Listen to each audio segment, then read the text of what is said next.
Alright, time to get this show on the road. But, alright. Time for me to jump into the call with the others. And, again, there you got them son of a bitch. Yeah, I'll probably do There it. we You should go. play music that specifically coincides with Ash. Or you could just like, Yes, we're live. We're live and speaking about music, bitches. Ah, the loud music! Deal with it. Anyways. This is why I always have the rhythm bots on mute. Hey, you see, I'm Coral, listening to music. Coral knows what to do. Alright, let's get started. What's up, guys? Welcome to the newest live stream of the PokeChat Live DX, or DELUXE, whatever you want to call it. Here with me, I have a few guests, obviously enough. You know us by now. So I'm going to go run down from the list. We have Alex. Yo, what's going on, guys? I'm the media Alex. Son of a bitch. Coral Blitz. Hey, what's up, guys? I'm the Media Blitz. Media Nut.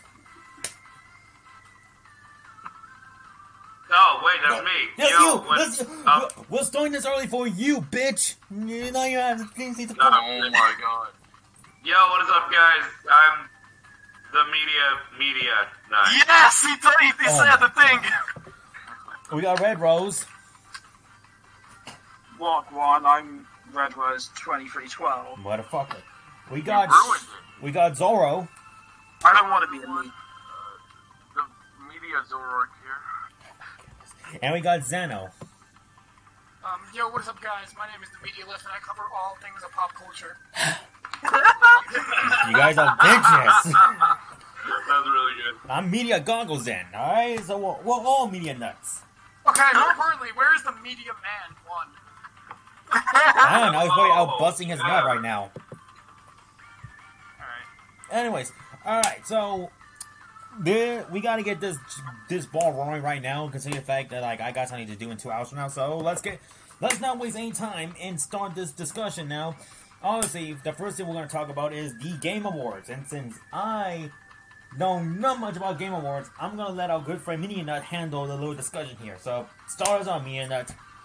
Hey, we have opinions too. No. But okay. Alright, so Media Nut doesn't show if more you want time me to than start any of us, if you want Coral. me to start off, if you want me to start off the discussion of the Game Awards, there's only one way that I can start it off, and that is simply.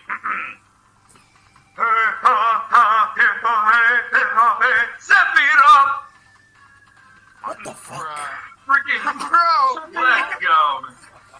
Like, no, okay, so, no, with all due respect, like, the Game Award was, for the most part, it is what you expected.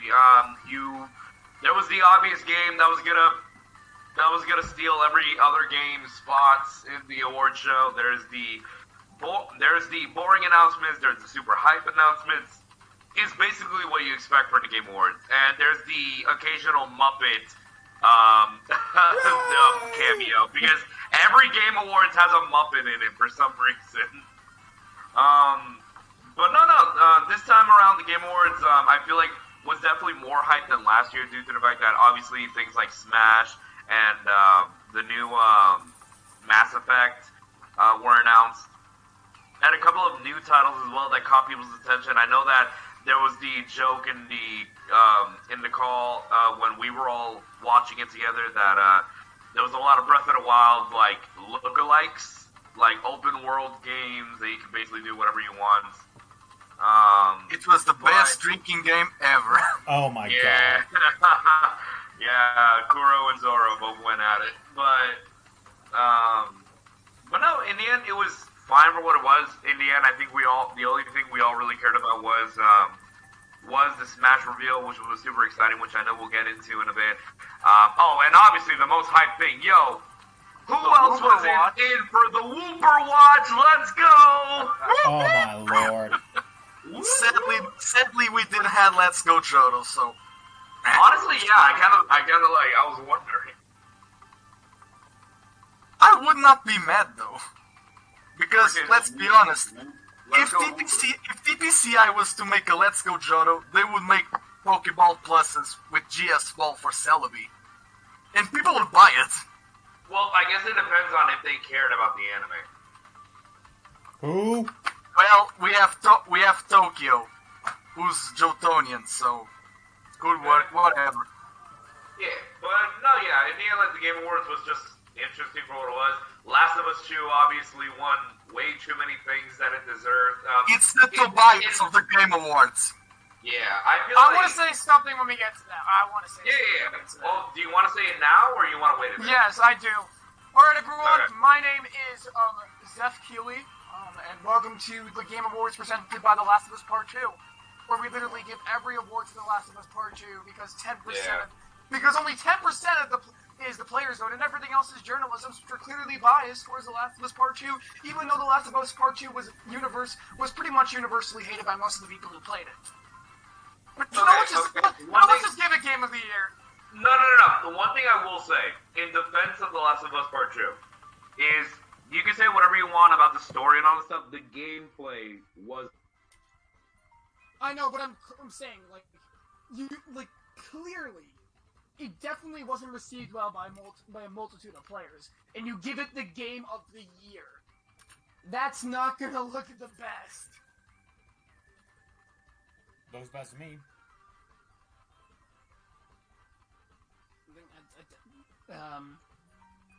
Yeah, like, Miles Morales didn't want any awards. Animal Crossing only won the one award we knew it was gonna win. Among Us has a new map, and it won 2 awards, that was so... pretty high, not gonna lie. That was the Okay, highlight. that was great. Yeah, the that was highlight great. of the Game Awards to me, at least. But there's the thing. That was pretty hype. No, but there's the thing, because they wanted for Among Us to release the new map, and they are saying early 2021. Early 2021 can be from January to April. So, yeah.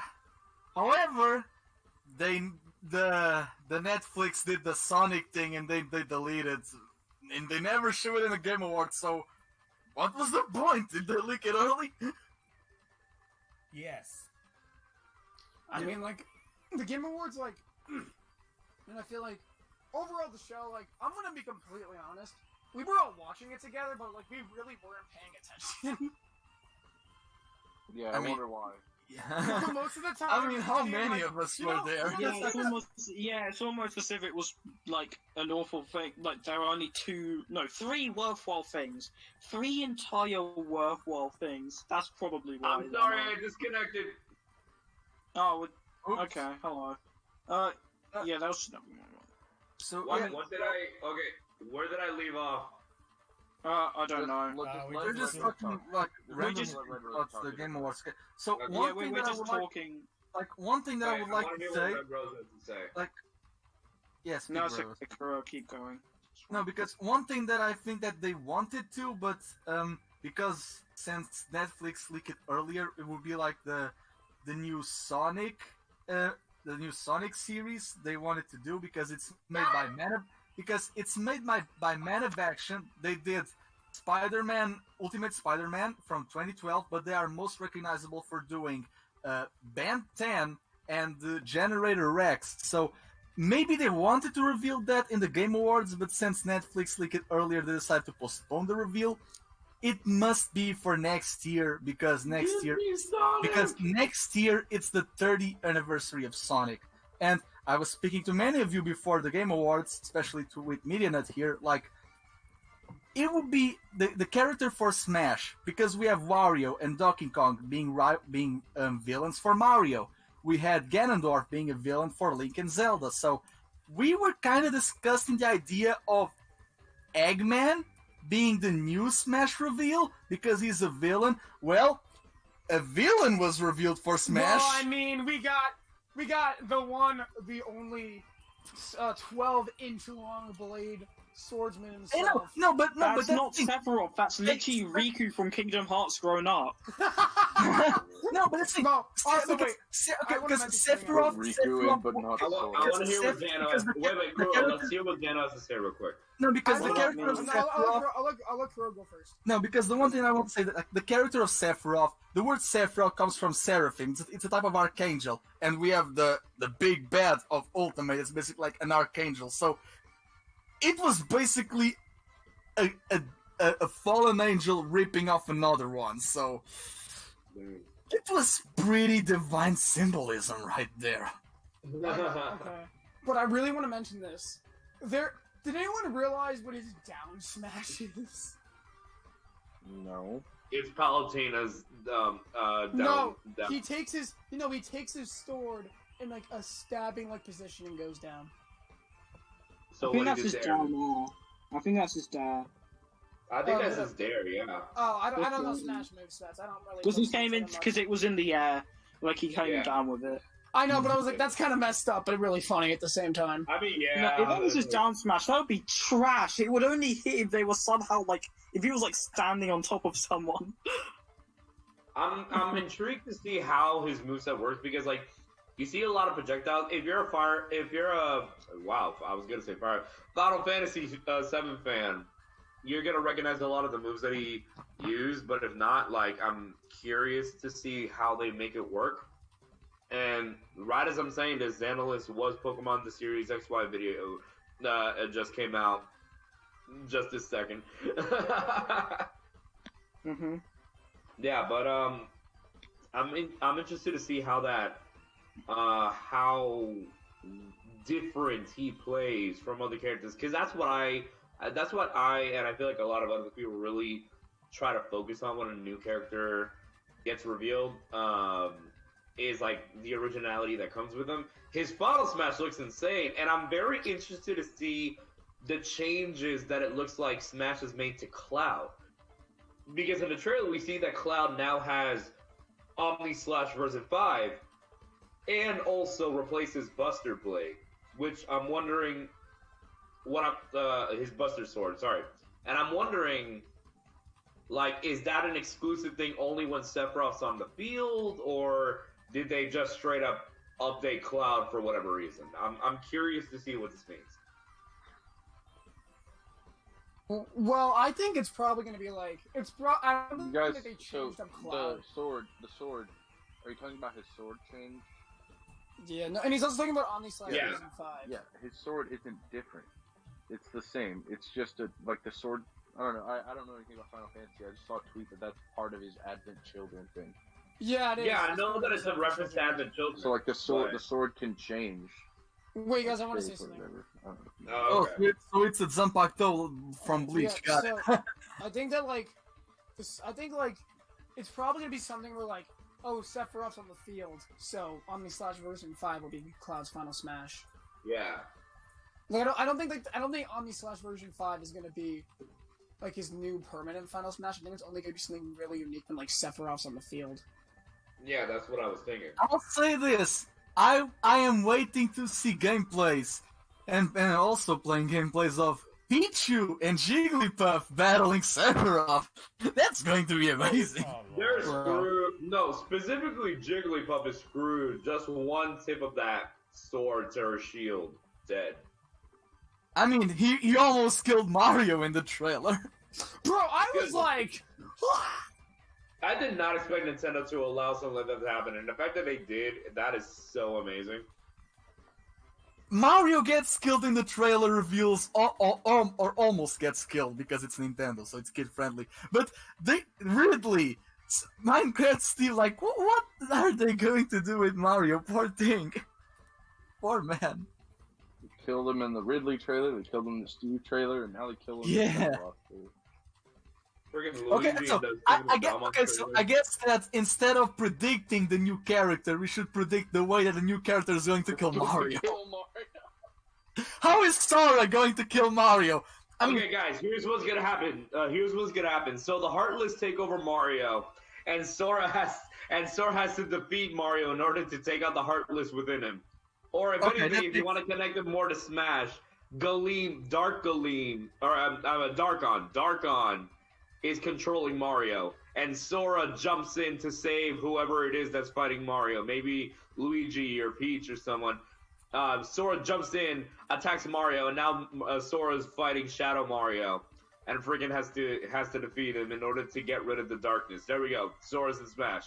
Confirm. well, Let's go. okay. That's complex, but it could work. One thing more simply would be Crash, because Crash and Spyro are Sony, so just being there would be like, hey, Mario, I'm gonna rig up the competition, yo! And then Crash just punches Mario like, yo, Sega... No, wait, it's not Sega. What was that one thing? Sega does what Nintendo doesn't. but it's Sony. God. Sega does what Nintendo don't. Yeah. Yeah, Nintendo. No. If you want to do something with Crash, here's how it should be, and here's what I always believe Crash's Final Smash should be. And here's what I think it is. Crash spin attacks Mario. Mario gets sent into the final what's it called? The level completion screen of every Crash game, and Mario looks up and he's bombarded with a bunch of crates until the nitro crate falls on him and blows him up. How would the mask work then? It's a taunt. Okay, so yeah, well, the Game Awards did great with Sephiroth, and then Fortnite trying to beat the new Smash with Master Chief and also The Walking Dead. I'm so happy about that.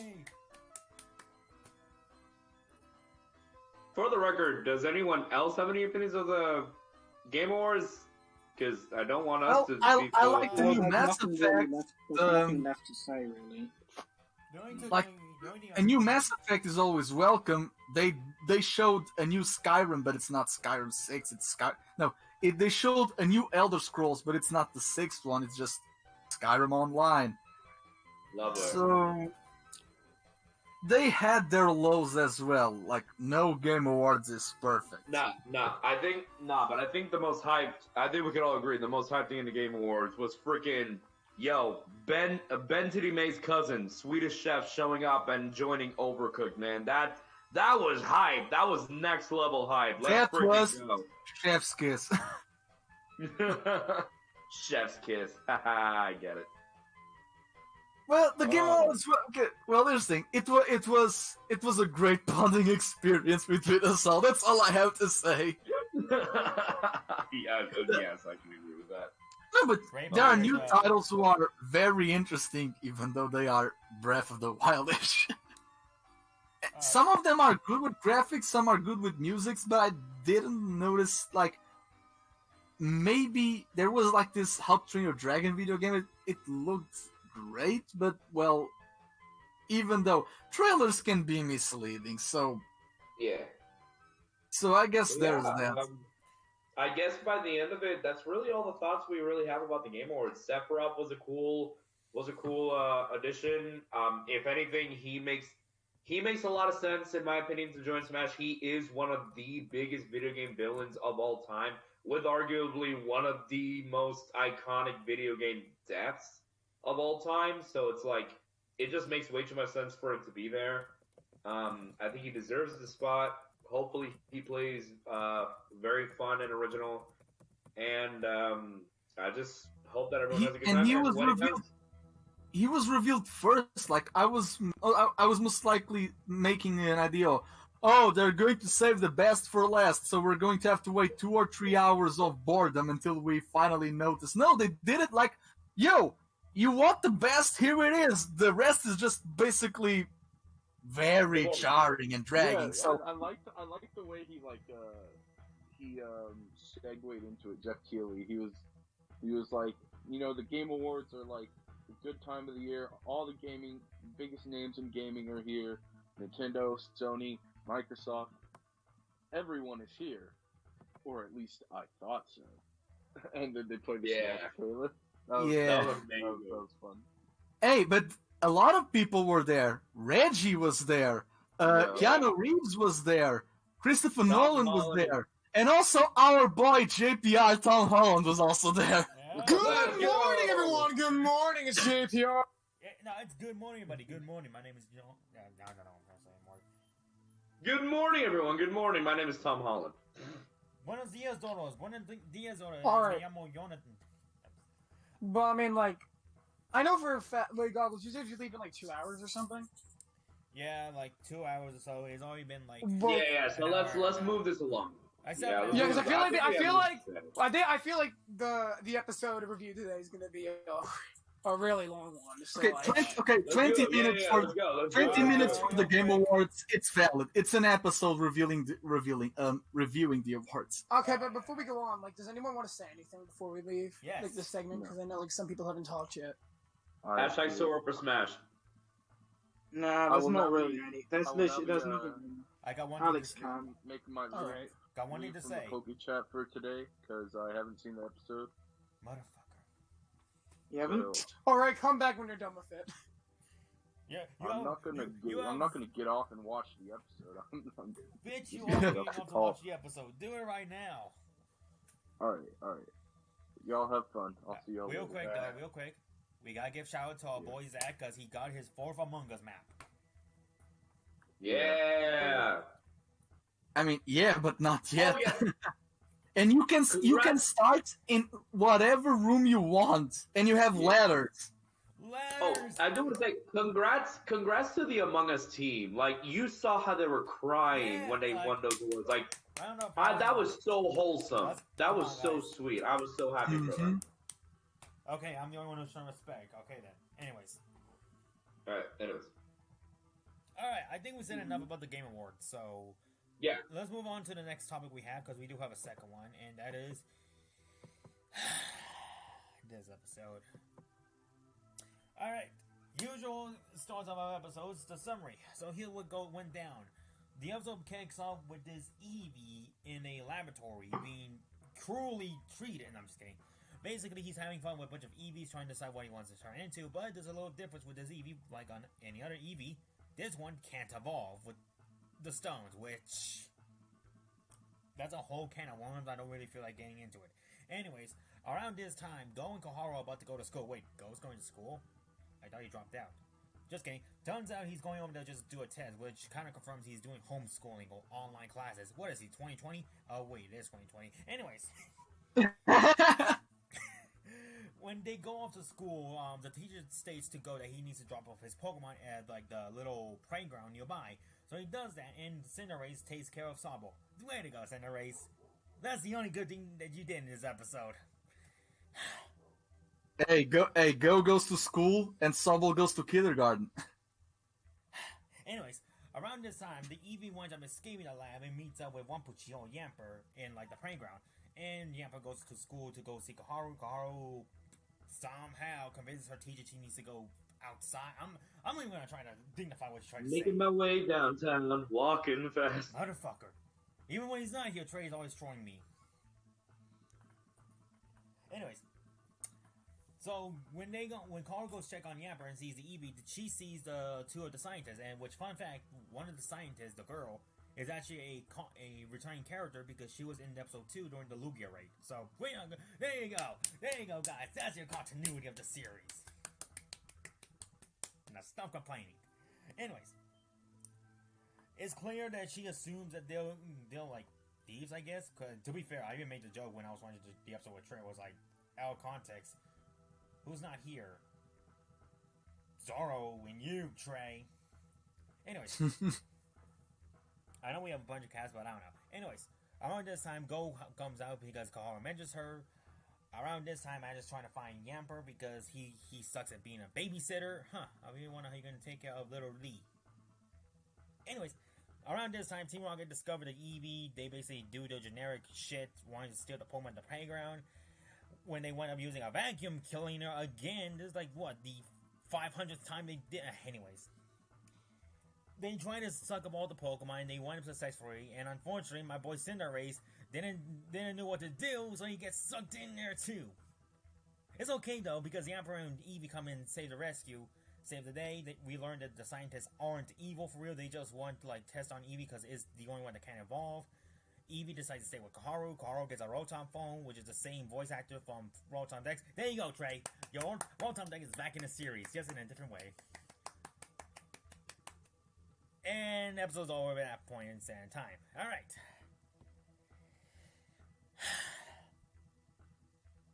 Fuck this episode. So I'm guessing. So I'm guessing this is Goggle's favorite episode of the entire show. No. Wait, hold on. I think Goggle should go first here because I know most of us here have an overall positive reception of this episode. I'm Goggles goes first on the list anyway. Yeah, he's the host. Goggles, I want to hear why you do not like this episode because I love this episode. Okay, let me explain. He's about to tell us. Let me explain. Okay. I like the episode. I'm fine with the episode. I somewhat like the Eevee. Granted, it's kind of hard when you compare it to the last Eevee trainer that we got. Because in fact, I called it. Fuck you. Anyways, okay. I like the cute interactions that Eevee had with Yamper and the other Pokemon. I like the fact that Cinderace was like a big brother to Sabo during the playground scene. I like the fact that Go is going to school. Go is going to school more often than Ash did in the Pokemon school. Bet. And I like the callback. I like how the trainer from episode 2 came back. All of theirs was fine, sad, and dandy. They were all fine. They were good. Now, I'm gonna say this. This is me gonna be completely biased right now. This is my biasness right now. So I'll remove the biasness. And as of right now, I'll give this episode 7.5 out of 10. Now for the reason why I'm really upset. I'll be honest, that's a lot higher than I thought you would give it. Mm-hmm. Yeah. Mm-hmm. The disrespect to my I thought he was going to give 5 or less. No. That's me. That's me removing the biasness, guys. That's me removing the biasness. There's one thing. Okay, I guess that makes sense. That really upsets me so much.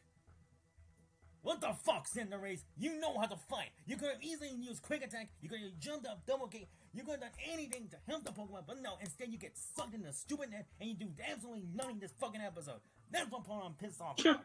2 out of 10. 2 out of 10. Next. Okay, so well, I guess that his bias is 5.5. The bias for his bias literally took him down like what was that? What was it before 7 and then 7? It was 7. It was 7.5. Now it's 2. You went to a 2. 2 out of 10 with the bias. Fuck this episode. Literally, his bias eliminates more than half of the show's rating. Bruh.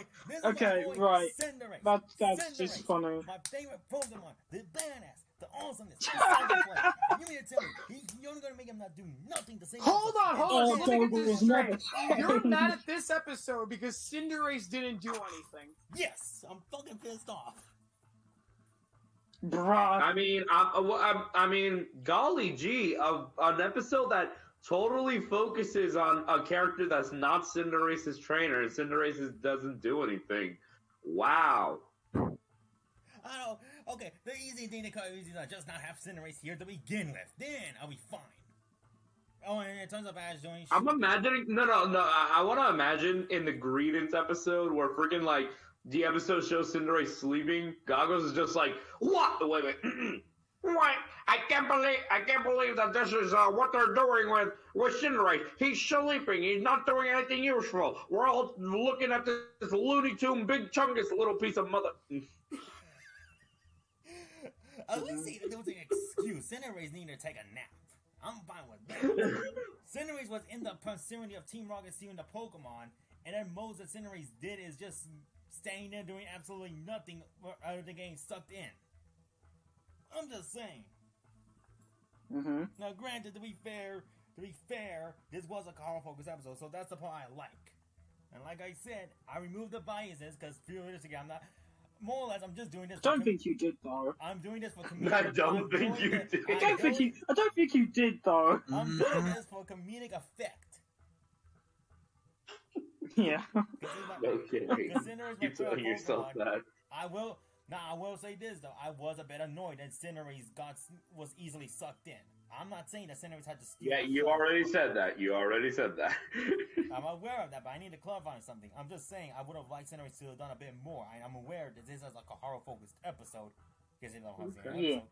But Okay. epic. Yeah. All right. It's my turn now. Yeah. Go. And I have lots to say about this episode because firstly, I've called this since one of our first PokeChat Lives on Journeys. I've literally said I really want an episode seeing go back to school or something and see like that kind of thing, and we finally got it. And also another thing I just want to say, this is one of my favorite episodes of the series. Fuzzy. Okay, so Team Rocket was cool. Because I liked that they used their pitfalls. I thought that was kind of nice to see after a while. And also, the gacha machine didn't work. Oh yeah, I forgot to mention that the Gotcha machine Yeah. wasn't working, so James had to use Pelipper. I like that because Yeah. I always feel like Pelipper was a good Pokemon for James to begin with. Yeah, the Gotcha machine didn't work, and I'm so happy. I kind of hope that's alluding to something. I hope that isn't like some one-time gag and they go back to using it. But like, if it becomes a staple, or maybe Jesse and James, have their own Pokemon. But okay, so again, like Go, I thought there's some cute like interactions with Go and Koharu. I think it was kind of nice, especially with a callback to the earlier thing in the early series with the first ever Koharu episode with Yampa when she was telling Go about all of that. That was cool. It's nice to see like Journeys at least does kind of reference things that like happened. So yeah, also it when Go was doing the test, I also liked the little thing with the scientist dude. Forgot his name already. That helped him. Renji. Ren Just or kind Reggie, whatever. that just it's kind either of- Reggie or Ren. I think it's Ren. Yeah, that just kind of like that was a cool little thing because you don't see them do much, but it's kind of cool like off screen. Like they're not just static, but off screen they actually like do things. Thing about this episode that was kind of annoying is how they kind of just like I don't like how they used Ash in this episode because I'd say if you were gonna have him, at least just have him maybe. I'd say what they should have done, maybe give him his own side plot or something like that, because I don't think he was useful in this episode at all for many I'm reasons. not So gonna lie, I kind of wish the second part was like Ash getting hungry, so he tries to make a sandwich but fails at doing it. bruh, that would have been cool. Something like that. Yeah. But he gets caught in the pitfall conveniently, and even because there's so many ways, and why I hate it is because there's so many I got ways so- about to get out. I got so much nostalgia for that. Yeah, When he gets yeah, second that's what I was people, saying. My Yeah, nostalgia, just like yeah, same. Yeah, and when the now I've lost my train of thought. What was I going to say? Oh yeah, Ash Pitfall. Oh yeah, like a few episodes ago, you had him flying around Galar on Dragonite. He doesn't do that for the Pitfall. If the whole time he could have literally just thrown Pikachu out or something, like he did at the end. I think it was just kind of a lazy way to make it so Ash couldn't just like one-shot Team Rocket, and also to kind of write him out so in order to force Koharu to do something. To show off Yamper and Eevee's new abilities. The Koharu stuff was kind of cool though. I'll give this episode like an 8 thus far. Also, that was another thing, but I've lost my train of thought, so I'm gonna end it here for now. Cinderace also could have used Quick Attack and stopped the net. Yeah, literally. So who's next? Actually, wait, there was one quick thing I wanted to say. I think it would have been kind of cool. One thing is, instead of having Slobble just be in the... Yeah, I mean, that was cool. They needed to integrate that into Team Rocket. But I think it would have been nice if, like, Slobble was with Yamper and Eevee, just because it I think it's, like, for its own development, it needs to, like, actually interact more. I know it's, like, kind of against its personality, but it will probably have to do that eventually. I just thought there could be a cute little trio. That's it. I would not mind that, to be honest. I think, because in fact, the Slobble is well known to be good friends with Yamper already. I don't see why that could have been a thing, actually. Yeah. Alright, Red Rose, who's next on your list? The next person is Alex here. No, I'm not here. Oh, okay. Fuck Thank you, God. bitch. Alex, it's your turn. Okay, so I love this episode. I have only one problem, and I will say that now. I don't like that Go went to school. I don't like it. Because this is 50 episodes, and we think he dropped out. Like, it's so dumb. It's so dumb. And Oh, he yeah. could have been with Ash. Like, there was no reason for him to have to go to school. Yes, it was. It was a test That's going my on. one problem. It was there because I wanted it to be. whatever. Alex, once you're done, I want to say something quickly, but I want you to finish, of course. But everything else about this episode was amazing. I loved the gotcha of this episode where Team Rocket actually used Pelipper. I thought that was hilarious and really cool use of the gotcha machine. I like that Koharu is now a trainer. I hope she travels with the gang now, and I hope she goes back and catches that P-Dove from episode whatever. That P-Dove Because is a trainer. Bro, that person already has that P-Dove already has a yeah, trainer. well, that you see, the fun fact is that trainer is actually Paul 2.0 and is Oh gonna my release God. the P-Dove for being cringe. No, they're gonna. Oh, Koharu's gonna get a Snag'em device from Pokemon XD in Stadium and Coliseum, and she's gonna snag the P-Dove away from him. Fun fact: Definitely, XD of Dongle course. was the first time a trainer had a Pokemon trainer had goggles. Anyways, I thought this episode was amazing. I think that Ash was fine there. I don't have any problems with him. I love Team Rocket doing a pitfall back like the olden days. It's been so long since they've done a pitfall trap. I thought this episode was really nice. Although I think that this Eevee not evolving, I don't think it's ever gonna evolve, to be honest. Just because, like, I think it's like a partner Eevee or it's Gigantamax or whatever. And then I guess one other thing is that this episode possibly, just possibly, like 2% chance could be setting Koharu up to be the next protagonist of Pokemon. Now I know what you guys are thinking. No. What the heck are you on about, Alex? What are you talking about? Serena's gonna be the next protagonist of Pokemon. Well, okay. Well, it's pretty obvious that this is likely Ash's last series, and the Stop next saying protagonist must be a new trainer, and should have a mascot of Pokemon. And recently, Eevee has been becoming the second mascot of Pokemon, the vice mascot, you could say. You know, with all this promotion, Eevee is basically Pikachu's second in command. I just imagine. So, the next protagonist being a rookie trainer with an Eevee, you never know. And they And might to want to do a you know what? And protagonist. to add to that, an Eevee that can evolve. Yeah, exactly. Hold So, on. this is, I think it is possible. I'm not saying it's definite, but if next series is Koharu going to Gen 9 with, you know, it could even be the same group with Ash taking a Brock role, go catching Pokemon, and Koharu being the protagonist taking on the gyms. Ash cooking arc in Journeys. Ash cooking arc in He Journeys. takes on the Curry decks? No, we're gonna have okay. New theory. This is 100% gonna happen. Ash is gonna be like, "Wow, I'm not the protagonist anymore." And Go doesn't know how to cook, and I don't want to give Go anything like that because Go is weird. No. So No. Sorry. So he's like, in order to be a Pokemon master, I gotta master the Curry.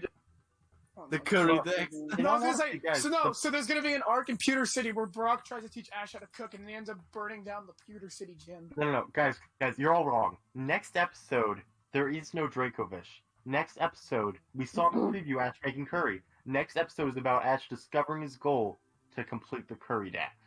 No, they're gonna make curry and it's gonna attract Ultimate Gallade. Anyways, this episode, I give it a 9.5 out of 10. The only problem with this episode is Go going to school. Next person, Go. Well, actually, yeah, so I was going to say, quickly, there were two things. Okay, so, one thing that actually is I think is actually kind of annoying about this episode is, like, while it was cool, every other series has kind of, done that this kind of episode so much. Like, Journeys, we had to wait so long for this, which is really, really basic, if you think about it. Because other series have had these kind of episodes with their main, Pokegirl or character that just, doesn't know what they're gonna do, and they find a purpose. Koharu's was literally episode 50. So much later on, every other series had already, figured out or done something, but for some reason, Journeys really spent so much time that Koharu was just so, behind. Even though it's finally cool that she's getting screen time, they've just chosen not to use her well at all. which is kind of stupid in my opinion, because she has like great potential, and she could be a great character. I've forgotten the other thing again, so I guess I'll do that later. Oh yeah, the next person on the list is Xano.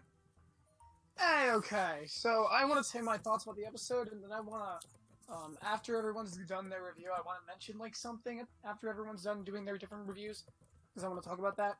But so this episode, it was great, honestly. One of my favorites presented by Journey so far. I really do like the actual Eevee that Koharu has. I think it has a pretty good personality.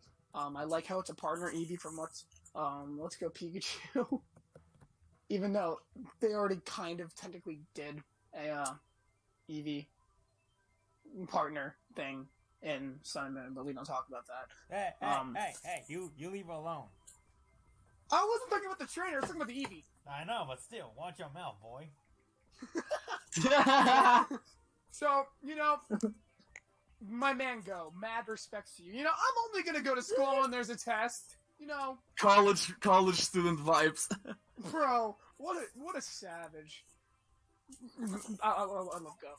And then I definitely just you guys really just said everything I really wanted to say. I think that like I'm glad Koharu finally has a goddamn Rotom phone and a goddamn Pokemon. It's not Wapashi, but Trey, keep in mind, it's the same voice actor of Rotom Deck, so there you go. He's back. If you're watching this. But yeah, I definitely think that overall the episode was just one of the best presented by the entire series. And I honestly don't know what to say. You guys pretty much said everything I wanted to talk about. Besides, okay, there was one thing.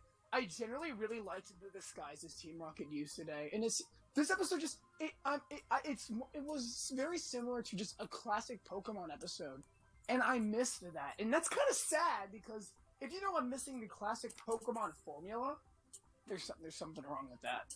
Just saying. All right, I'm done. All right, who's next?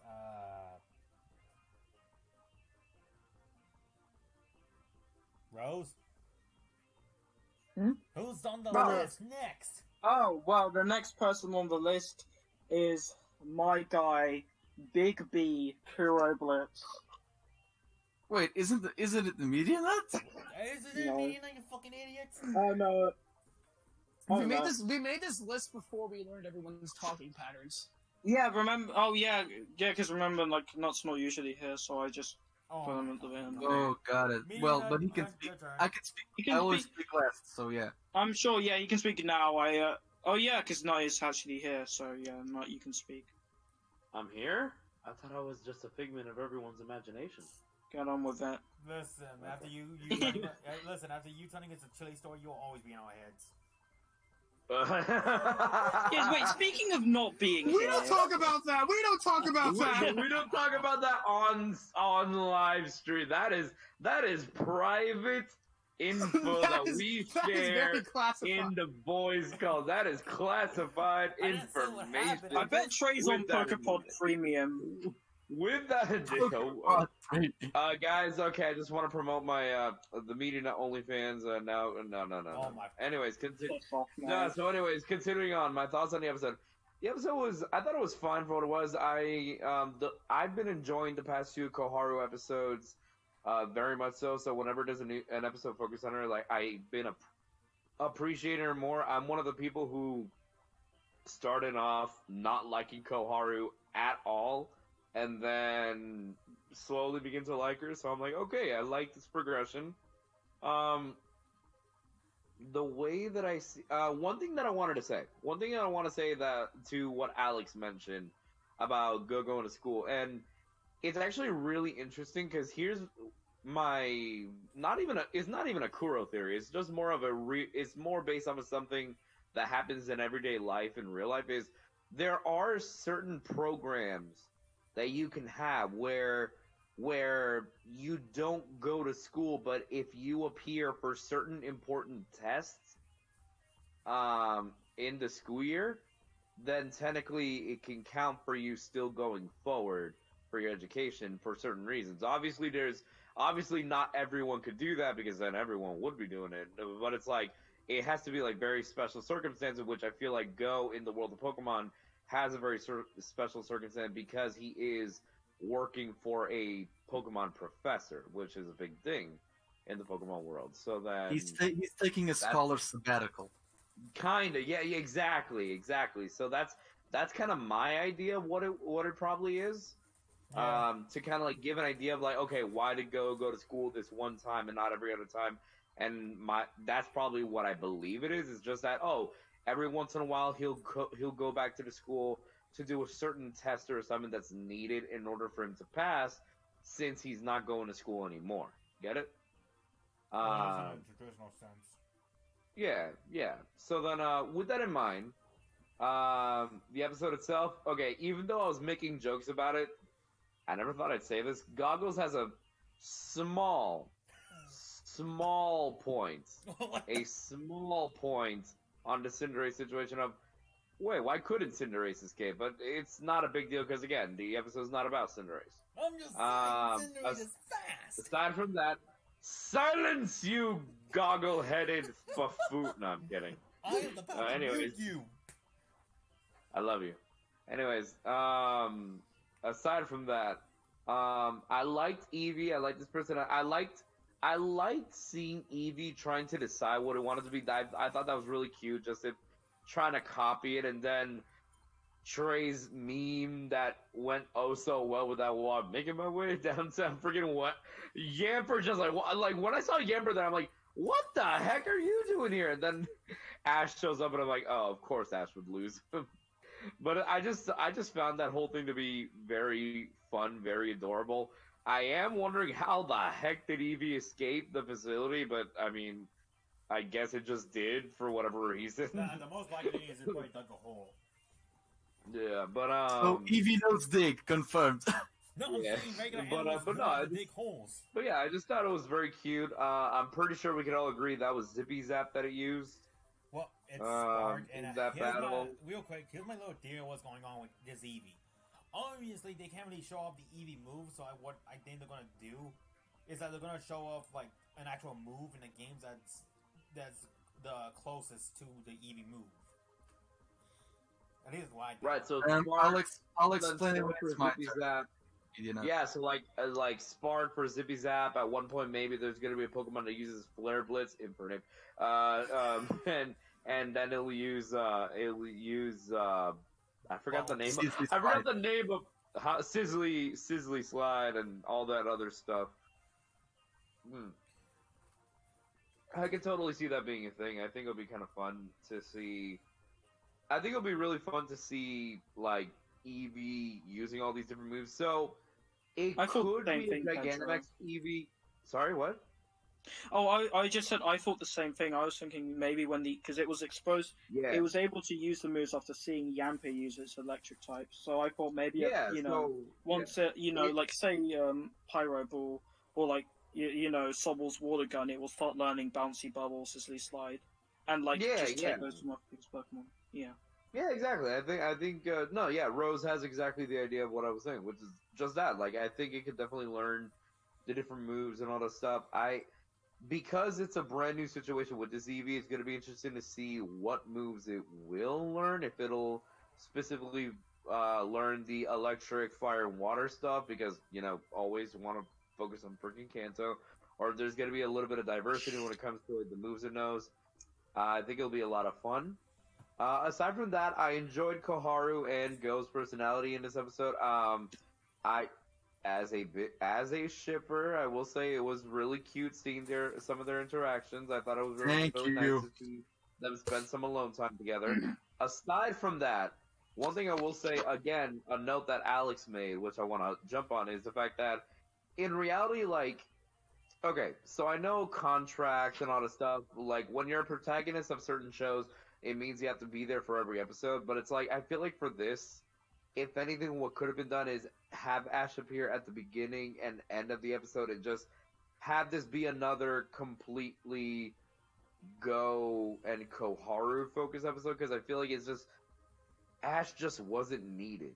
If you look at everything he did, and if you let me finish, If you see everything that Ash did in this episode, literally the only reason Ash was there was to do the typical use Thunderbolt on Team Rocket, blast off against. Okay, that's a point That's moment. it. Like, going back Yeah, real quick, so that's then a poor moment. Like, Kara could have done that. Yeah, exactly. That's the thing. We already have an electric type Pokemon in the episode that could send them blasting off. So then that's a thing. I feel like what would have been really nice is having the scene of Ash, commenting on Go's uniform and all that stuff. That's fine. And then them end the episode with them come back home. Ash sees the Eevee. It's like, oh, like what happened? They explain what you see a scene change where Ash hears about everything that's happened. Then the professors are there. They're leaving with the Eevee and have the whole Eevee thing happen. So Ash is there for that, and I think that's fine. I think Ash really did not need Middle to be section. there. I would have liked to see a little bit more. I mean, is with the idea that Kara's gonna go on more adventures with them, I feel like we're gonna see more moments between Goharu and Go, but Great thing. and I know her name is Chloe in English, but I refuse to call her. I don't give a shit about that. Yeah, Mhm. I have one thing. But yeah, no, I just enjoyed it for what it was. The gotcha thing, I am intrigued. Like, I'm wondering because they seem to really focus on the fact that it was malfunctioning, and I'm very curious of if there's something story related going on or if it is just a gag. I'm also very intrigued of the fact that Pelipper is not only able to battle, but willing to battle. So it adds a little bit of layer to Pelipper as a Pokemon for Team Rocket that I'm very intrigued by. Like, I want to see... this is going to sound interesting, but, I want to see maybe growth in the relationship between Team Rocket and Pelipper now because of this. And what I'm imagining is, because unlike a lot of people, I do not mind the gotcha mechanic at all. It never bothered me, but it's also not my favorite mechanic either. It's just I didn't care. Because for those of you who know, I'm one of the few fans out there who likes a more competent Team Rocket, and the idea of Team Rocket using these powerful Pokemon, I kind of like it. Now, if they found a way to blend it where maybe you see... And the best example of the gotcha mechanic working, in my opinion, goes all the way back in the Bulbasaur episode, where Pikachu defeats, I think it was Gyarados and Tyranitar, right? I think? And, I think it was Gyarados and Tyranitar. And remember what happens when Pikachu beat them? Jesse and James were hugging them. They were making sure they're okay. Oh my gosh, Gyarados, Tyranitar, are you okay? And I'm like, okay, there's still a little bit of that heart there of what people want from Team Rocket. If they found a way to do that with the gotcha machine and the many assortments of different Pokemon that are in there, I feel like there could be a fine balance of competent Team Rocket with powerful Pokemon, but also keep the Team Rocket, what's the word? Vibe of being close to their Pokemon. Maybe have an episode that dives more into the gotcha machine. Maybe have an entire episode where Team Rocket is kind of researching a little bit more of what they actually have in the gotcha machine. What makes it work? Who are the Pokemon that are actually in it? Because we saw that one episode with the Choodle, and then we never saw Choodle again. And it's okay, what's going on here? So it could just be for a gag, or maybe there's something story related. I don't know, but I guess we'll see. Episode was fine. In the end, the episode was fine. I liked it. And I don't know if I can give it a rating. I guess I give it a 7 or 8 out of 10. I think it was a good, fine episode. Very normal. The pitfall was a classic thing. That was also very nostalgic. I like that. And yeah, that's it. Good episode. Ash did not need to be in it. Chloe was great. Eevee was great. Go was fun. Team Rocket was interesting. And That's it. I want to point out real quick how messed up would have been if this entire episode Ash was training Farfetch the entire time. I'm sorry, what now? What if Ash was training Farfetch this entire episode and Farfetch learns a new move, but because we were dealing with his stuff, we didn't get to see the training? How would people react to that? Would they be happy or would they be pissed? I'd be laughing my butt off because it just adds to the insignificance this stupid duck has. Alright, well, it's Kuro's time to shine! Alright, everybody, good night. Wake me up in 10 No. minutes. Okay, Kuro, I'm looking forward to what you have to say because I think you always have very interesting insights. Okay, so first of all, I loved this episode. It was amazing. The whole going back to school to take exams only. Bruh, that's a college student move right there. I love it. I would have preferred if he had to dress up to sneak into school by Koharu calling for his help. I feel it would be more organic if it was that way. However, doing this, like, going to school, like, still furthering his education, okay, I'm fine with that. No problems there. And apparently, we have this Eevee who tries to mimic all of the evolutions, and he's hesitant to evolve. The stones don't work, the other mechanics don't work. The people who the lab assistants, they do have hairdos like Jolteon, Flareon, and the Glaceon. So it's the types of the legendary birds of Kanto. It works very well symbolically. The talk that Go and Koharu have, I love the ship, so that already makes the episode a 10 out of 10, but it's not a 10 out of 10. The Sawball and the Pokemon Garden, and basically Cinderace having to be the babysitter for this kindergarten, like the preschool for Pokemon. I like the idea of Pokemon actually having a space in school for trainers who are of age for being a trainer, but they don't want to travel yet. However, this is not a trainer school nor a Pokemon school. It felt a little bit out of place. It's just a school. Yeah, like you don't.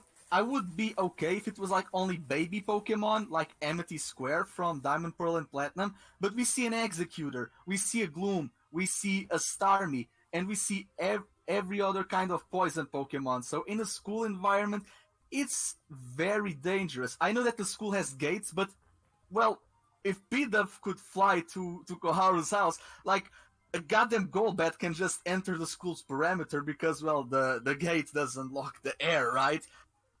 Meanwhile, we see Emperor going on his stroll, and Ash loses the Emperor. Again, this is why Ash should not be in the episode at all, or just in the beginning and the end. There is no point for Ash to be in the middle section. That's the only that I have with the episode, because Koharu would not trust the Emperor to Ash. Honestly, if Ash and the Emperor go on a walk, Ash would be the one who would be on a leash. Continuing on, I love the fact that Yamper and Eevee are both Pokemon that have tail hearts and butts. So yeah, and Eevee is copying Yamper in that department. And we have the Jesse and James doing the pitfalls. Classic, doing the machine to cut off the Pokemon. Another classic. The disguises were amazing. Yamper calling out Koharu. They go to the garden where Koharu had the talk with her mother in episode 11. So it's that garden in the school. I think it's going to be like a setting for future episodes. However, this episode has the issue of Pokemon can be the Pokemon garden and Go can return to school. It sounds like a cop-out for Koharu to not fully leave the school, and also for Go to not leave the school entirely, because maybe it's because they don't want 4C to showcase to TV audiences kids dropping out of their education.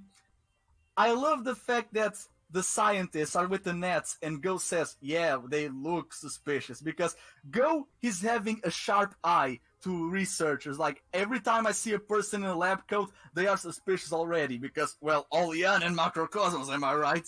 And Go is a very smart kid. He has good perception of the things.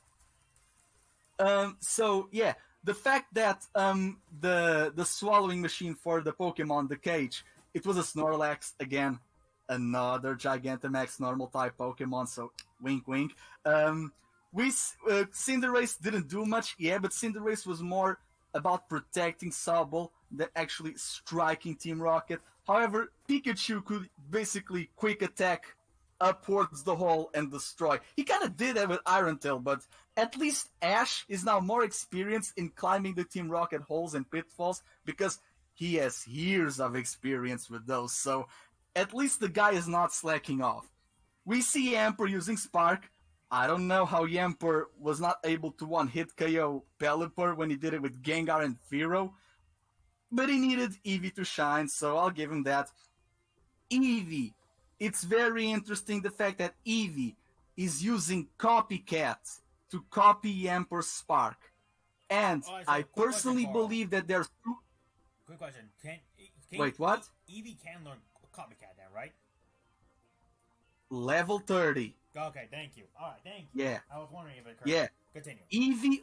Eevee used Copycat on Yamper's Spark. So this is how I see that Eevee is going to showcase the partner moves without showcasing the partner moves. They are going to use Copycat to be a pseudo version of the partner moves. Either that, or the other likely scenario is that since Eevee's genes are very unstable, maybe because he has the GMX gene in the middle, maybe Eevee will have a fourth move being the partner move. However, depending on each stone that she touches, it will unlock a partner move for each battle at a time to make the partner moves more balanced and to showcase every single one without having to shift the fourth move entirely for Eevee. Because Copycat, I don't want for Eevee to get rid of Copycat for a partner move, because she can Copycat Pyro Ball. She can Copycat Aura Sphere if done properly. So do not get rid of Copycat. Make the partner moves like maybe even the VV Volley. The VV Volley can be used if you shake the Joy-Con. So have Koharu shake the Rotom Phone for Eevee to unlock that move. The anime can go wild with this. So the episode works on Eevee's favor and Koharu's future in so many ways. I did a video about it. It's going to be right after this podcast. Sorry for the plug, goggles. Anyways, we see Eevee being hesitant, and she goes with Koharu. Go is the one that gives Koharu the Pokeball to catch Eevee. Again, another shipping moment. I love it.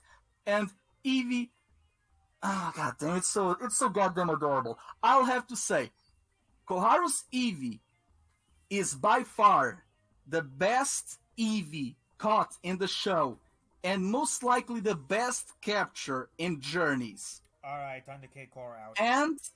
And last but not least, this Eevee may not be a partner or a Let's Go or G-Max one. Maybe it will unlock it further with eating a Max Soup, or maybe because partner Eevees have purple eyes. This one has brown eyes like a normal Eevee.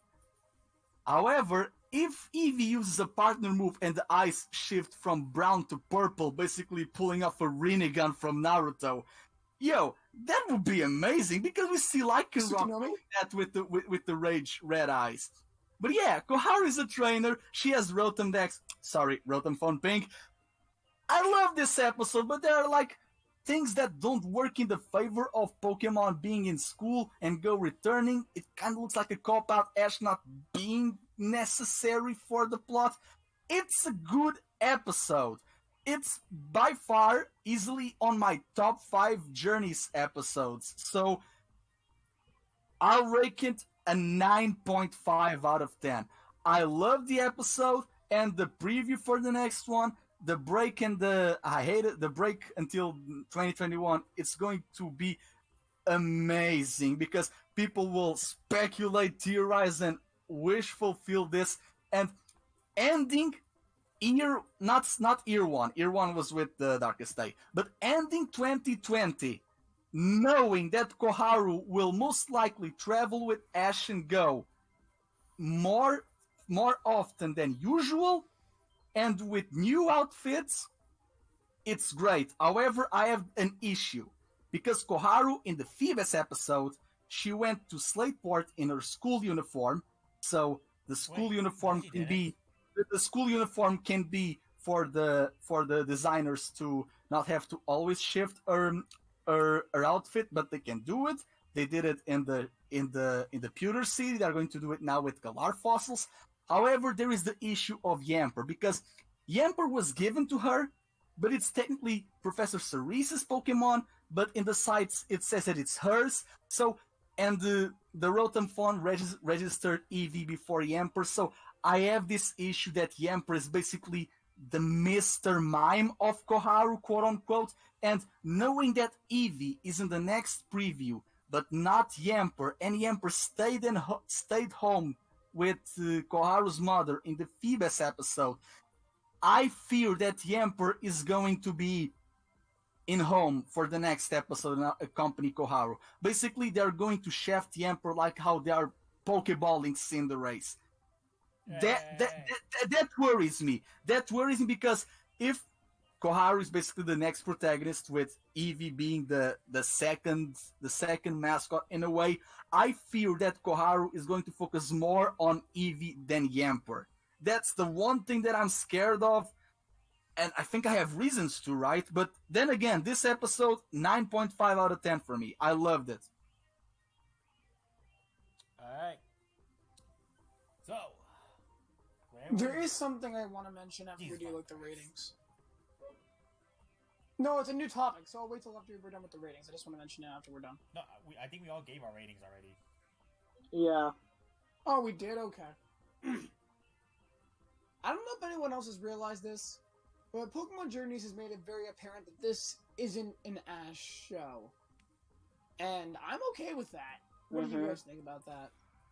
When you have a character that's like 20-something years old... have thoughts. It's a good transition show. I'll say this. So basically, Journeys is doing to Go and Koharu what NCU did for Iron Man and Peter Parker, because NCU had 3 phases. The third phase was the one where Peter took over Tony's mantle, and Peter is going to be the new Tony for phases 4 and 5. Like, he's going to be the main one. So Journeys is shifting the protagonism from Ash to Go and Koharu. And yeah, that's okay. They are doing a good job, but Ash is because the next episode, it's going to be in Galar, right? The last World Championship battle he had was versus B in episode 39. So if he doesn't have a battle in 51, it's basically 12 episodes without World Championships battle. Oh well, who cares? It's only the World Championships, you know? I have some thoughts about this. So, the thing that I feel about this when it comes to what Xano said about this not being an Ash show, and this being more of a, okay, I'm okay with there being transitioning from Ash to Go and Koharu, but there is a thing that worries me. And I don't know if people here will share it or not, but this is just what I think. Let's say this is Ash's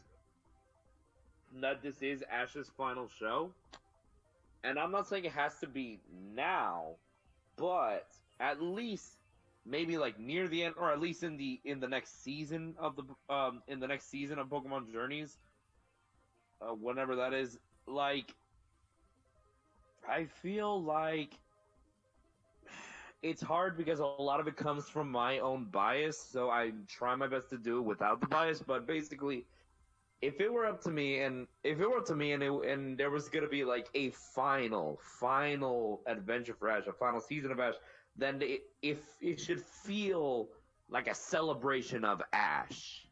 Now, Journeys has not been feeling much like that as of recent. It definitely has not been feeling like the Ash show. It definitely feels more like the Go show. And that's fine, but maybe, and this is where Kuro's statement about the MCU comes in that I think could work, is maybe in the beginning of the show, it introduces the characters. In the middle of the show, it's fleshing out Go, and now it looks like we're going to be fleshing out Koharu. near the end show, then I feel should be the end game, quote unquote, the MCU end game, like Kuro said, which is we take the focus back to Ash. Because if you look at the MCU, starts with Iron Man, then Spider-Man shows up near the middle and begins to learn from Iron Man. We get we get focus of that with Civil War, Spider-Man Homecoming, and Avengers Infinity War, and then end it back to Iron Man with also Infinity War and Endgame. Well, So my idea was that Iron Man was in 1, 2, 3, Spider-Man was in Phase 3, and it's going to be in Phase 4 and 5. So basically, Phase 3 is the only one where both of them are. Right. But I'm saying at least for the Pokemon series, what I'm saying is there, at least in my opinion, there needs to be a celebration of everything Ash.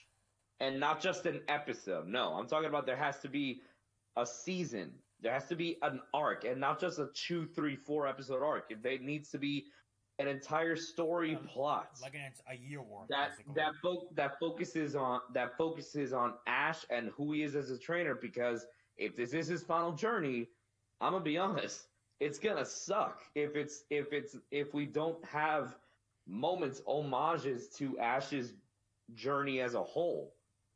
Like, I know I've repeated this multiple times, but it's like that's why I go so hard on the idea of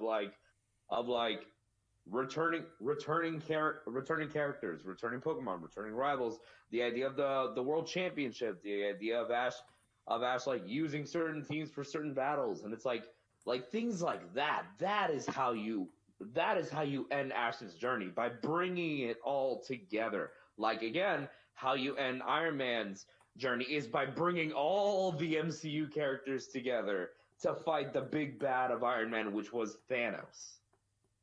So then it's like, in this regards, Ash, who wants to be a Pokemon Master, which we don't know what the flip that is, but it's safe to assume that it's something relating to battling.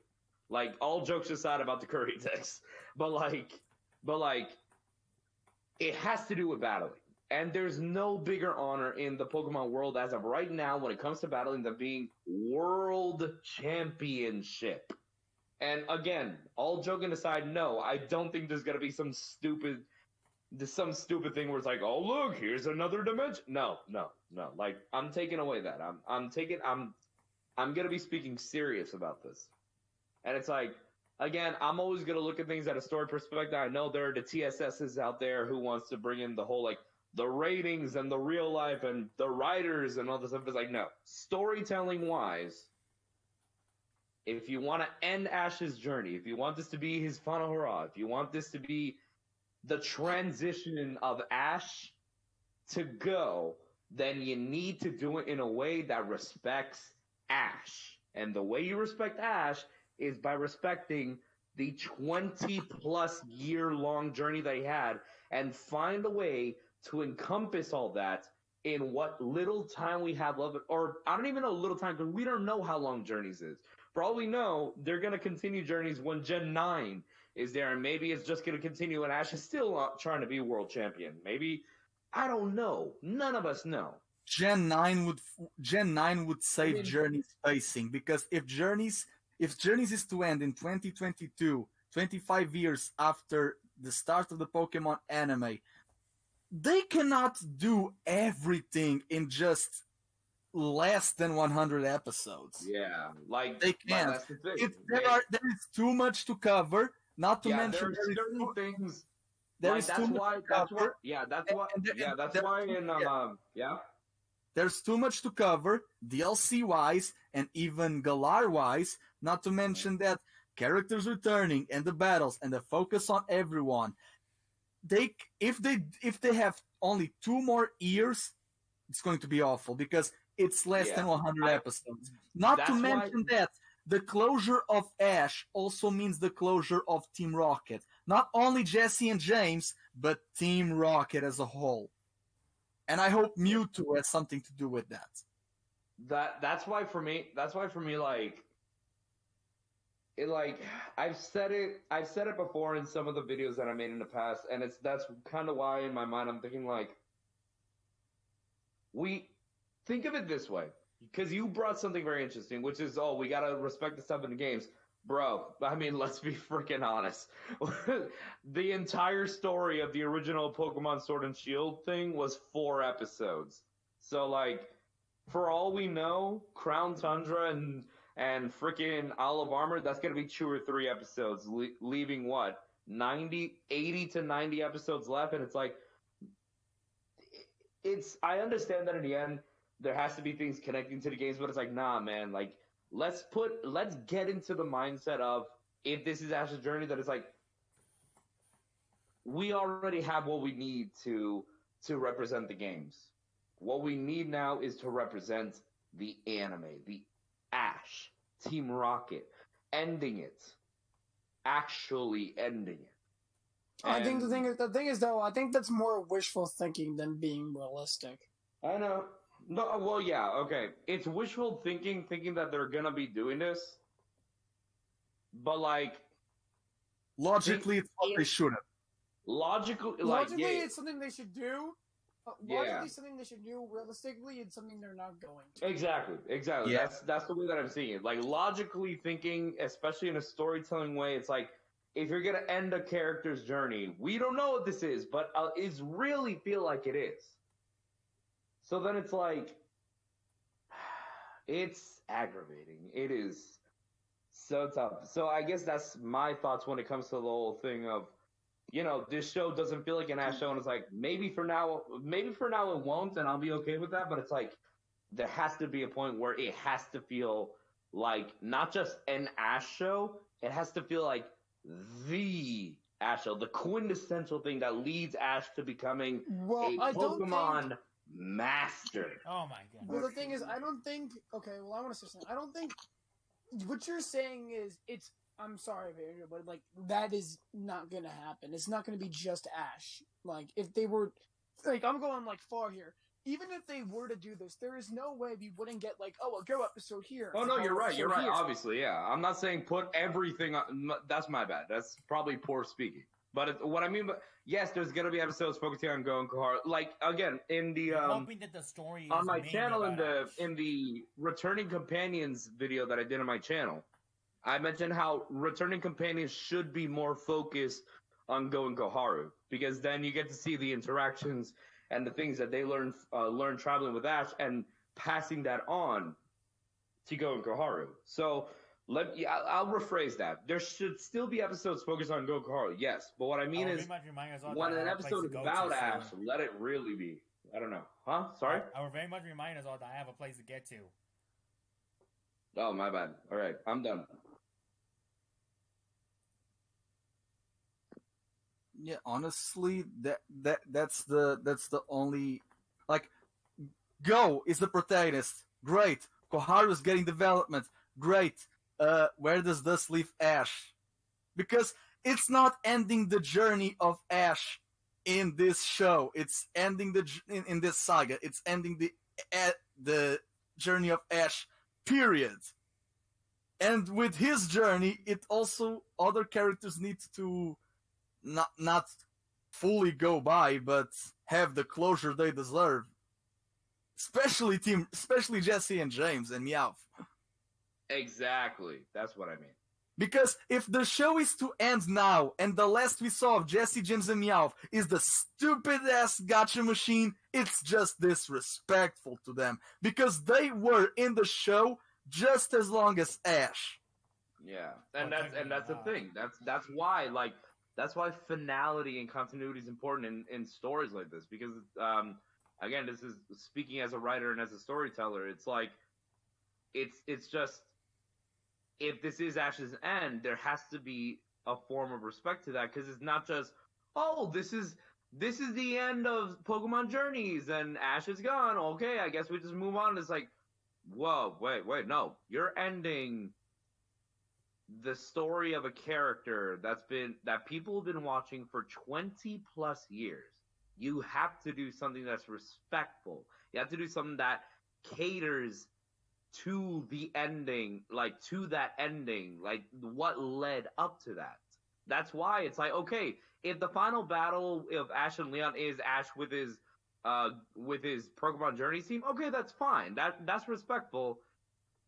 But then have his other Pokemon show up in other battles that make sense, or have companions show up to interact with Go and Koharu to teach them lessons that they taught Ash or Ash taught them, because that is how you progress the characters while quote unquote transitioning, as you guys said. That is how you do it, at least in the world of Pokemon. That's how you should. For That's example, how it should be. if like for Whether example, or not it's happening, I don't know. But like for that's example, how it should be. if Ash was to battle Leon, he could battle with his Ace team or with the Journeys team. Either of them could work. However, if Ash is to battle Cynthia, he needs to use his Sinnoh team. Oh yeah, no, like imagine the amount of people who are gonna be upset about that.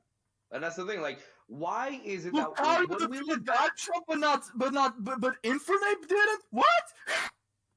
Real quick though, yeah, I want to keep this movie along because Goggles has to go soon, so like we gotta wrap things up here. Yeah. Well, yeah, so I don't have anything much to say. I love the episodes. Again, in 5 minutes, my video about Koharu's future and goal is going to be up. So the thing says it has no data, which makes no sense at all. Okay. What? All right. I can finally give a quick spin to what Zeno asked. The more and more they keep Ash, the more and more stress they're gonna have by ending his character. So end his character right here, right now. If not, fuck you. Because one thing I think, I don't know if you guys know this about me. I think I mentioned before about it. What I'm trying to become in life is an anime creator, like storyteller. And I'm not saying I'm a professional. I'm just saying, like, I know in the basics, you need to know when to close off a character. Like, for example, there's reason why I don't like OVAs right after the show literally just ended. Just because to me, OVAs to me just feel like they don't know when to close the book. And in some occasions, like other OVAs are fine. Like, for example, I like the Kill la Kill's OVA because it's a great way to really wrap things up for the show. Other OVAs though, they're just there to be there. So there was a Kill la Kill OVA? Wait, what? There was a Kill la Kill OVA? Yeah, there was. It was actually kind of good. Okay. Oh dang, I gotta go see that. Like it ended in a way where I'm okay with. Like, because normally I don't like OVAs because sometimes stuff happens or like they're just there to be there. It to me that just ruins like the end, like the story closing. So I'm well aware that Ash needs to end his story, and I'm agreeing with you, Mina, in terms of like if they're gonna end Ash, end him in a big way because this is a 20-something year. Well, we watched this kid ever since we were kids. That's how big this kid is. And he finally reached his goal. So long story short, they need to close his story in a respectful way. If they do it, great. End this kid's story. And if they fuck it up, fuck you. You're worse than Sun and Moon. And best wishes.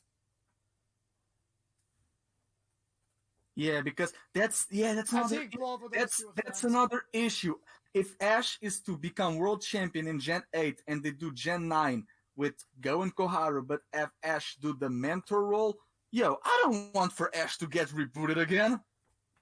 Yeah. But alright, so quick things. Next week, what I have planned is that we're gonna review all the first year of Journeys. We're gonna talk about it, alright? That's gonna be our PokeChat Live for next week. Sounds good. Got it. And then that will most likely will be our last one for the year, since I feel like we're gonna be busy in the next few weeks. So understandable. So yeah, next week, guys, we're gonna be reviewing all of Journeys Season 1 from episode 1 to episode 49. Woo! So, yeah, we're not reviewing an episode. We're just gonna skip. We're not gonna go episode. We're gonna be sharing our thoughts and opinions, favorite episode, least favorite episode, character moments, all that good stuff, and we'll bring some cheese with you. So, with that said, Alex and Zoro were here earlier, so check them out. Koro, thank you for joining me. Anytime, man. I thank you for having me. It's always a pleasure. All right, today was amazing, bro. Media, thank you for joining us finally. Thank you for having me. I'm glad that I was actually able to show up for an episode for once. Please make sure to follow all these wonderful people here. Make sure to follow Goggles so you can watch more PokeChat Live. And if you guys are in the mood for, make sure to follow me on my channel. I'm currently developing a No Nut series, which is a parody of the whole joke of No Nut November, but we're moving it so that it surpasses November. It's literally the middle of December. Yeah, I know. That's why I'm saying it's surpassing November. So with that in mind, I hope you guys enjoy that. Thank you for having me. Red Rose, thank you for joining us. Oh, you're most welcome, Gigglebox. And Zeno, thank you for joining us. No problem. It's always awesome to be on here. And also, everyone, go. If you don't subscribe to Goggles right now, I'm literally going to send a killing intent Oshawott to your house. So like, subscribe to this man because he deserves the support. And also subscribe to everyone here who does content. I know Kuro just uploaded a video about Kaharu or Chloe's goal. Oh yeah, what's Kuro uploads? And then I just uploaded a video talking about that Pokemon XY, like a full analysis on that. Yeah, it's not showing the demo. I've been waiting for this forever. And I know that everyone here it was the people who make content here try super hard. And for people who don't make content here, go follow them on their social medias. They're all really awesome people. And thanks for having us today, Goggles. It's always really fun. Subscribe to Zano. Subscribe to everybody. Subscribe to everybody except for Trey because he's an asshole. Dang. No, I'm just kidding. Subscribe to Trey. Guys, wait. Next week, will Trey finally give Goggles the $5? No. Not until the Sun and Moon thing's finished. All right, yeah. Yeah. Oh, by the way, folks, for context, I'm watching fucking Sun and Moon, so that way Trey can finally watch AG. You stupid fuck. I'm watching AG right now, and I did it of my own volition. Exactly, and I'm doing this. Hardly never heard of her. Also, I forgot to mention this earlier, but Eevee just defeated the world's strongest Pokemon. If anyone remembers what that is, because I just got to that. I got to that just a couple days ago. Oh yeah. Oh, nice. Okay, then. I think I made Goggles really happy. Okay. Well, there's a filler episode in AG where there's a Pelipper that has like a Bellsprout, a Magby, Yeah. and Elekid. No, it was Magby. Elekid, and then I don't know what was it. I don't remember. But like it was a Magnemite. It was a Magnemite, and he was using different attacks. And I'm like, Pelipper was in this episode. I was just saying. All right. Well, I think it's time for you. We got to end this. I got someplace to be by force, mind you. So, with that said, thank you guys for watching us, and given the fact that this has been a good one, I think we might change the time to earlier, but I don't know, we gotta talk about that again. So, thank you everybody. I'm totally down for that. Mm-hmm. Hashtag, All right. Hashtag trade only $5.